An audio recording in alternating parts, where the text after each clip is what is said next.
There's something sitting by your front door that you barely notice, but it remembers everywhere you've been. Every market run, every hospital visit, every bad day you tried to walk off. And now, all of that energy is parked neatly by the entrance, inside your shoe cabinet. It seems harmless, logical, even. But this one habit, placing your shoe cabinet in a convenient spot, might be quietly affecting how your home feels, how your sleep flows, and how well your space protects your peace. This isn't about superstition. It's about patterns. In every home, energy travels, just like air and light. And where that energy enters through the front door is more important than we often realize. If the very first thing it hits is a box filled with the weight of the outside world, something shifts. You may not feel it all at once. But over time, the home starts to feel stuck, like it's holding its breath. This video is about that shift, about the way something as simple as where you store your shoes can create ripples in your day, your rest, your clarity. If you've ever walked into your own home and felt a strange heaviness, if sleep feels shallow, or things keep falling slightly out of place, don't ignore that. Energy doesn't always yell. It hums, it settles, it sinks. And today, we'll look at where not to place your shoe cabinet and what to do instead so your home can breathe a little easier. Mistake 1: placing the shoe cabinet at the front door. You open your front door and step inside. It's the beginning of a routine you've done thousands of times. Set your keys down, slip off your shoes, tuck them neatly into the cabinet right by the entrance. It feels right, organized, out of the way. But here's the quiet truth: your home's energy starts right there. And the very first thing it meets is everything your shoes have carried in from the outside world. We don't think of shoes this way. They're just objects, things we wear to get from point A to B. But in energetic terms, they're more like sponges. Every sidewalk, parking lot, hospital, public restroom, every emotionally charged place you've walked through, your shoes have absorbed a trace of it. That trace doesn't just vanish when you get home. You bring it in, and if your shoe cabinet is the first thing sitting in your entryway, all of that stays right at the threshold, blocking, lingering, muting the tone your home is trying to set. In many homes, especially across the US, the front door is seen as a convenience point. Drop the groceries, kick off the shoes, and let the day fade away. But energy doesn't work that way. The front door is more than a passage, it's the entry point for everything unseen: light, intention, emotional tone, vitality. It's the place where your home breathes in the world, and what you place there shapes what it takes in. A shoe cabinet filled with old, dusty, heavy energy becomes the first filter your home breathes through. Imagine greeting a guest you've missed dearly, and the first thing they see, before your face, before your smile, is a pile of dirty laundry. They'd hesitate. The moment would lose its warmth. That's what we're doing energetically when we block the door with the weight of the outside world. It doesn't just affect the home's energy. It affects how you feel stepping in. That subtle tension you carry in your shoulders, that little sigh you let out before you even put your bag down, that unspoken sense that home isn't quite soft enough. What's even more overlooked is how this placement influences flow. Energy in a home is like water. It needs a clear path. When the first channel is congested, the whole current slows. You might find yourself rearranging rooms, buying new decor, switching out scents, and still, the house feels sluggish. Because the source is blocked, not with clutter, but with vibration, with remnants, with noise you can't hear but your body senses. Some people say, "But my shoe cabinet is beautiful, it's stylish, it keeps things clean." And that's true visually. But energetically, beauty is not enough if it sits in the wrong place. Even the most elegant cabinet cannot filter heavy energy. And the energy doesn't ask if your cabinet has clean lines or soft wood. It simply reacts to what's there and decides whether to keep moving or not. Now, you may wonder, where else would I put it? That space is perfect. And yes, it is convenient. But convenience sometimes costs harmony. A better placement might be just a few steps to the side, tucked near a closet, or even behind a partial divider. It's not about removing the cabinet. It's about redirecting the flow. Think of it like adjusting a mirror so the light falls softer across the room. One shift, and the entire feel changes. If moving the cabinet isn't possible due to space, there are ways to soften the impact. Use a closed cabinet, no open racks. Choose one lower than chest height to keep the energy grounded. Add a soft rug or calming artwork nearby to buffer the transition. And most importantly, clean the cabinet often, not just the outside, but inside too. Wipe down the shelves. Clear out old shoes you no longer wear. Let the space feel fresh again. Because at the end of the day, your front door isn't just where the world stops. It's where your home begins. It's the first inhale of your sanctuary. And what it breathes in matters. It sets the tone for everything else: how the living room feels, how you rest at night, how you recover from a long day. So if you've been feeling like your home has lost a little of its glow, like something's off, but you can't quite name it, look at what greets you when you open the door. Is it peace? Or is it the silent weight of everywhere you've been? Sometimes, the shift we need most is just a step to the side. Mistake 2. Next to the altar disrupting sacred space, there's a quiet place in many homes. A small corner, a shelf, a table near the wall. It's where photos of loved ones are arranged with care, where candles or incense may flicker in soft light, where prayers spoken or silent rise without needing sound. For some, it's religious. For others, it's simply sacred. A place where memory lives, where we whisper hopes, honor losses, and reconnect with something greater than our day-to-day selves. And right next to it, often without thinking, we place the shoe cabinet. It makes sense practically. There's an empty wall. The altar looks delicate, the shoe cabinet is clean. Why not put them together? But energy doesn't ask for logic. It responds to presence. And in energetic language, this pairing is a mismatch not of furniture but of frequency. An altar, in any culture, is a space for reverence. Whether you call it a shrine, a memory shelf, or a sacred corner, it holds intention. It holds the weight of love, of remembrance, of quiet guidance. And the energy it attracts is light, subtle, elevated. It asks for stillness, for breath, for clarity. A shoe cabinet, on the other hand, holds none of that. It is grounded, heavy, filled with residual energy from everywhere your feet have carried you. Sidewalks with old chewing gum, waiting rooms full of worry, grocery stores in a rush, crowded events, mourning places. Every one of those places leaves a trace, and shoes collect it all. Then we bring it home, tuck it into a cabinet, and sometimes, unknowingly, place that right beside a space meant for grace. The contrast isn't just symbolic, it's energetic dissonance. Imagine sitting down to write a heartfelt letter and someone turns on the blender next to you. That's the kind of clash we create when dense, chaotic energy is stored beside a place meant for peace. Even if your altar is visually untouched, even if the candles still light and the photos are still aligned, something in the field around it becomes disturbed. The space no longer feels as soft, your focus drifts, your prayers feel thinner, and you don't know why. In many homes, especially in American households, blending spiritual traditions or honoring loved ones who have passed, this sacred space becomes a quiet pillar of stability. We go there in times of grief. We go there when life feels overwhelming. We go there to say thank you, or just to feel less alone. But if that space is energetically interrupted, if what sits next to it brings in the noise of the outside world, the subtle support we once felt there begins to fade. It doesn't disappear overnight. It fades slowly, like warmth seeping out of a cup left too long in the air. And often, we blame ourselves. We think we've disconnected. But sometimes, the space just isn't holding us the way it used to because something beside it is holding too much weight. Some may argue, but my shoe cabinet is always closed. It looks neat. It doesn't smell. I keep it tidy. That's beautiful and it matters. But this isn't about tidiness. It's about energetic weight. Even a closed box can hold tension. Even a quiet object can pull down the energy around it. And especially in small homes, where space is tight, we have to become more intentional, not more paranoid, just more aware. If your altar shares a wall, or worse, is directly above or beside your shoe cabinet, the energies are conflicting. One space is reaching upward, the other is pulling down. It's not about right and wrong. It's about direction, about honoring the difference between storage and sacredness. You wouldn't hang your laundry above a dining table, not because it's dirty, but because it changes the mood of the meal. The same principle applies here. So what can you do, especially if space is limited? First, create physical distance, even a small one. A foot or two can make a difference.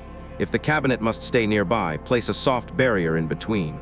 A curtain, a screen, a piece of art that visually and energetically separates the two. Add a small plant or a crystal, something alive or light, to buffer the weight of what's stored. And revisit the shoe cabinet regularly. Clean it, clear it. Don't let it become a forgotten corner filled with worn-out shoes and silent buildup. The more intentional we are with that space, the less it disrupts the space beside it. And if moving the cabinet isn't an option at all, then shift the altar instead. It's okay. Sacred energy isn't tied to furniture, it's tied to clarity, reverence, intention. Sometimes, moving an altar just a few feet gives it space to breathe again. To hold you again. There's a certain kind of silence that lives in a well-placed sacred space. Not an empty silence, but a full one. The kind that makes you inhale deeper without trying. The kind that lets tears rise without fear. If you've felt that silence grow dim or your connection to the altar soften without reason, it may be time to look around. Not with guilt, but with gentleness. What surrounds your sacred space shapes what that space can hold. And when we place a container of old footsteps beside a place meant for stillness, the stillness starts to echo with too many stories. Not all of them are yours.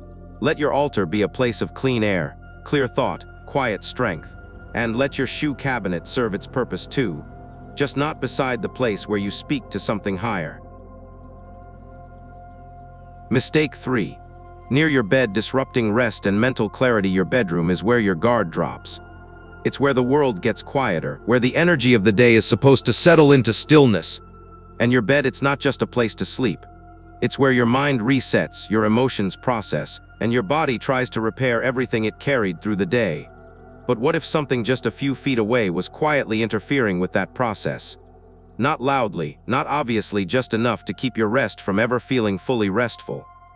The shoe cabinet near your bed might seem harmless. It's neat, it's closed, it keeps things organized, but it also keeps things close. And what's inside it isn't just shoes. It's the energy of everywhere those shoes have been. Parking garages, crowded clinics, sidewalks wet with the residue of other people's stress. We rarely think about what we're bringing back home under our soles, and even less about how close we store it to the space where we're most open, our sleeping space. Sleep is not just physical, it's energetic. It's when your nervous system calms, your aura expands, your body lets go of control. It's when you're most vulnerable. And that vulnerability is beautiful unless it's exposed to energy that weighs it down. If your shoe cabinet is placed near your bed, or worse, near your headboard, you are essentially sleeping beside a low-level hum of scattered, heavy vibration. It doesn't scream at you, but it shows up in other ways. Restlessness, vivid dreams that leave you feeling unsettled, waking up tired even after 8 full hours, feeling emotionally foggy by noon and not knowing why. You might think it's just shoes. I clean them. They're in a cabinet. And that's true. But energy doesn't respond to what you see, it responds to what's present. And when that presence is the collected imprint of places you've moved through, stacked beside your bed, the line between what's inside you and what's around you becomes blurry. Over time, that blur becomes imbalance. Not big enough to panic over, but just enough to throw you off course day after day. For children, this effect is often stronger. Their energetic fields are softer, more absorbent. That's why babies wake up crying without explanation. Why toddlers have strange sleep cycles that don't seem to follow any pattern. The same goes for elders. As we age, we become more sensitive to environmental noise, not the kind we hear with our ears, but the kind that surrounds us like static. And in that stillness of sleep, even small disturbances ripple deep. The placement of the shoe cabinet isn't just about space. It's about proximity to the most essential parts of your well-being: rest, recovery, and mental clarity. Think of your bed as a sacred recharge station. Would you plug your phone in beside a magnet that slowly drains its battery? No, because recharge needs protection. So does sleep. If your layout doesn't allow you to move the shoe cabinet far from the bedroom, be intentional. Keep the shoes fully enclosed. No open racks, no half-door designs. Store the cabinet at least 3 to 5 feet away from your headspace if possible. And never place shoes directly on the floor near your bed. That small pile in the corner, it holds more than odor. It holds stories your mind doesn't need to hear when it's trying to find silence. You can also purify the area gently. A small bowl of salt tucked near the cabinet can absorb stagnation. A drop of calming oil like lavender placed inside can soften the vibrational tone. But the most important shift is in awareness. When you acknowledge that your sleep space deserves energetic cleanliness, you begin to protect it differently. More softly, more respectfully. There's a difference between being in a room and being restored by it. The first is passive, the second is intentional. If you've been feeling tired, easily drained, emotionally off balance, the problem may not be your pillow or your bedtime routine. It may be the quiet weight of the outside world stored too close to where you rest. Reclaim the space around your bed, not just for comfort but for clarity. Let your bedroom become what it was always meant to be: a boundary between the world and your inner peace. And let your shoes carriers of everywhere you've beaten rest far enough away that their energy doesn't follow you into your dreams. Mistake 4. At the end of a hallway where energy pools and turns stale, every home has its quiet corners, spaces that go unnoticed, passed by without thought. One of those places is the end of the hallway. We think of it as empty space, a perfect spot to place something practical, like a shoe cabinet. It's out of the way, it looks clean, and it helps with storage. But energetically, the end of a hallway is not just extra space. It's where energy slows, collects, and lingers. And what you place there decides whether that energy becomes light or turns heavy. Hallways are like arteries in a home. They don't just move people, they move energy. They connect rooms, link experiences, and guide the flow of mood, attention, and atmosphere. But the end of a hallway is where that energy stops. It gathers, it rests. And if what's placed there holds stale, dense, or chaotic energy, like a shoe cabinet filled with worn, outside-facing items, that gathered energy turns stagnant. Over time, that stagnation doesn't just sit at the end. It seeps backward, subtly affecting the rooms along the hallway's path. You might not notice it right away, but you'll feel it. A room that once felt peaceful starts feeling dull. A workspace that once felt inspiring starts feeling harder to focus in. A child's bedroom at the end of the hall becomes restless, unsettled. You clean, you rearrange, but something still feels off. Because the source isn't visible, it's energetic. Placing a shoe cabinet at the end of a hallway is like damming a river and then filling the reservoir with what you want to forget: footsteps from chaotic days, from hospitals, from anxious places. That energy settles. And stillness, in this case, is not peace, it's pressure. Pressure that grows quiet, then thick. And eventually it starts to pull on the rest of the home. This becomes more pronounced in long, straight hallways, especially those that lead directly into bedrooms, kitchens, or offices. The direct line of movement intensifies the buildup. The end becomes a trap, not a transition. A place where yin energy accumulates too deeply, tipping the house out of balance. And yet, so many of us unknowingly store our shoe cabinets there because it looks tidy. But tidy isn't the same as clear. A polished surface doesn't always mean the energy underneath is clean. And when we place something like a shoe cabinet designed to store the energy of places we've already left at a point where the home needs breath and release, we're holding on to what should have been let go. If you currently have a shoe cabinet at the end of a hallway, you don't need to panic, you just need to shift. If it's possible, relocate the cabinet to a more ventilated area, somewhere that isn't the final stop in your home's energy flow. But if space doesn't allow, you can soften the impact. Choose a closed, low-profile cabinet. Keep it under chest height to ground the energy. Avoid open shelving, it lets too much energy escape into the hall. Place something gentle near it, a soft light, a plant, a neutral-toned piece of art. These don't just decorate. They buffer, they soften, they help energy move again. One powerful addition: place a crystal like black tourmaline or a bowl of salt discreetly near the cabinet. These are natural absorbers. They help filter the weight that builds up, replace or cleanse them regularly, and keep the cabinet itself clean and organized. Avoid letting shoes pile up or spill over. Chaos inside the cabinet creates chaos outside of it. There's something else to consider: sound. If the hallway feels echoey or sharp, the energy is likely bouncing without direction. A rug, curtain, or soft wall hanging can help absorb the sharpness, guiding the energy to slow down gently rather than crash and turn stale. The end of your hallway doesn't need to be a dead end. It can be a space of pause, of redirection, but only if what lives there supports movement, not stagnation. And shoes by their nature are the past. They've been through everything. They deserve to be stored with respect, but not at the cost of blocking what still wants to flow. So ask yourself this: what lives at the end of your hallway? Is it something that lifts the energy or holds it down? Because every home speaks in layers. And sometimes, the reason a room feels heavy isn't the room itself. It's what's been quietly building just outside of it, waiting to be noticed. Let the hallway lead, not linger. Let the energy continue. And let your home breathe from room to room, without interruption. Mistake 5. Cabinet design matters and can make or break energy flow. Sometimes it's not where the cabinet is placed, it's what the cabinet is. The design itself. The shape, the height, whether it's open or closed. These things don't seem spiritual. They seem practical. But in a space as intimate and lived in as your home, every object speaks. And a shoe cabinet designed to hold what you carry in from the outside world speaks louder than most. Let's begin with open cabinets. They're trendy, convenient, and let shoes air out. But from an energetic perspective, they're wide open mouths constantly breathing out everything your shoes brought home. Open shelves don't just display shoes. They release what's stored in them: dust, cluttered motion, heavy energy that hasn't had a chance to settle. Especially at night, when your home quiets and stills, these vibrations spread. You can't see it, but your nervous system can feel it. A subtle tension, a restless edge in a space that should feel restful, a quiet sense that something's just off.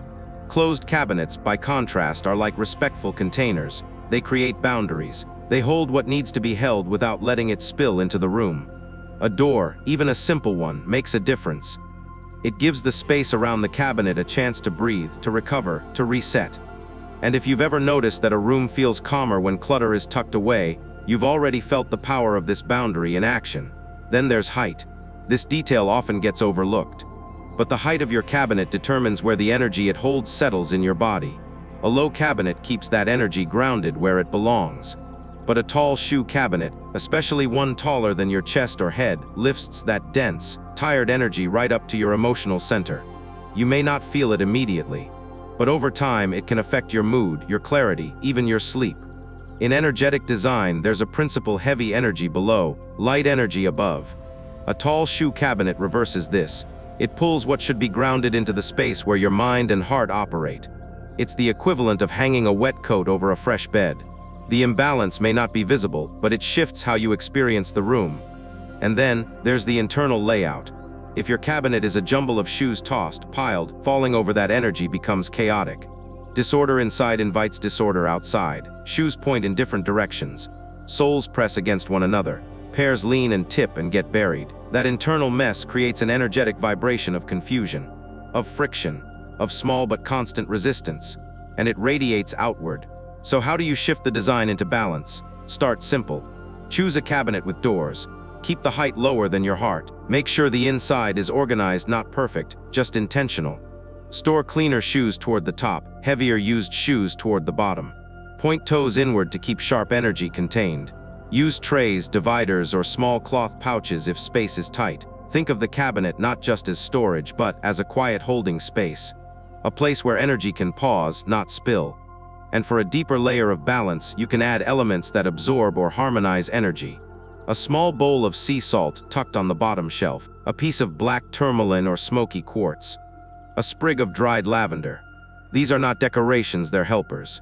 Quiet guardians that remind the cabinet and the home that this is a place of care. Because how we design our home affects how our home holds us. A shoe cabinet isn't just a box, it's a threshold.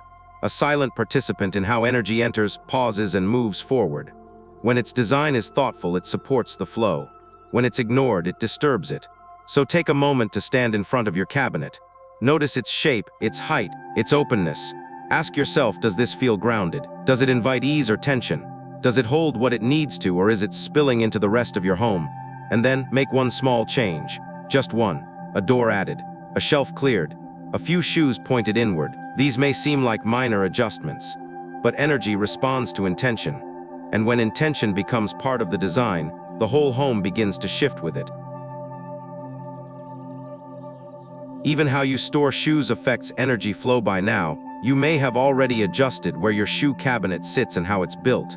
But there's one more layer that quietly shapes how your home feels, and that's how you store the shoes themselves. Not just the furniture, not just the position, but the actual pairs inside and the choices we make with them. Because even in something as small as a shoe rack, energy flows or it doesn't. Start with the simplest detail: clean versus dirty.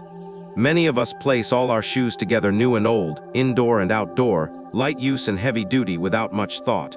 But each pair holds a different story. A pair worn to a joyful event carries light, bright energy. A pair used for hospital visits or long workdays may carry stress, exhaustion, or sorrow. When you store all of them together on the same shelf without order, you're mixing emotional frequencies. Not in a dramatic way, but in a subtle, persistent one. Clean shoes absorb some of the weight of the heavy ones. And over time, the entire space starts to carry that emotional blur. Then there's direction. It may sound insignificant, but the way your shoes face matters. Pointed outward, especially if the toes are sharp, or angular, your shoes act like tiny arrows. Energetically, they aim sharp movement into your room. That's tension. That's friction. That's why some spaces feel like they're buzzing, even when everything is quiet.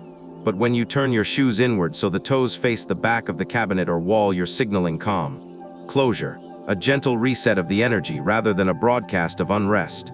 And finally, order. When shoes are thrown together, piled on top of each other, or falling over, the energy inside the cabinet turns chaotic. It becomes tangled. And you feel that. Mornings begin in a rush. Small frustrations pop up over nothing. You lose your rhythm before the day even starts. Not because of life, but because of the way your space greeted you.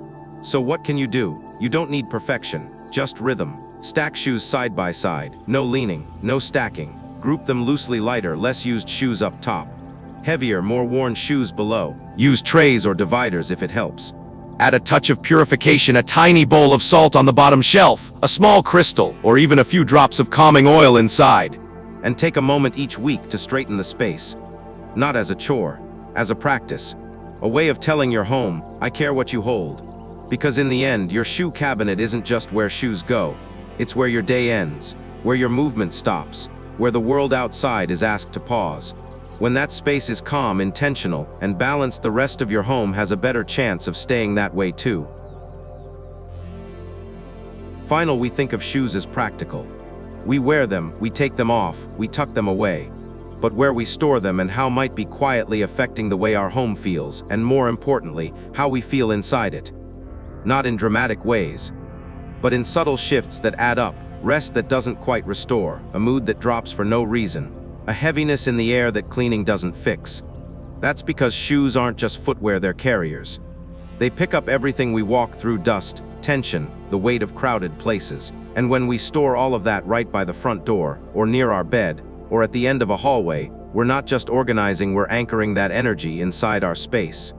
You might not feel it as noise or clutter, but your body knows. Your nervous system picks it up. Your sleep registers it. The health of a home is built in layers. Air, light, silence, and the invisible things we place near where we rest, recover, and return to ourselves. Today, we're looking at something small, the shoe cabinet, and the very real ways its placement, shape, and energy might be shaping more than just your storage. It's not about being perfect. It's about becoming more aware of what we've normalized, and how a few small shifts might invite a little more lightness, and a little more breath, back into our space, and into us.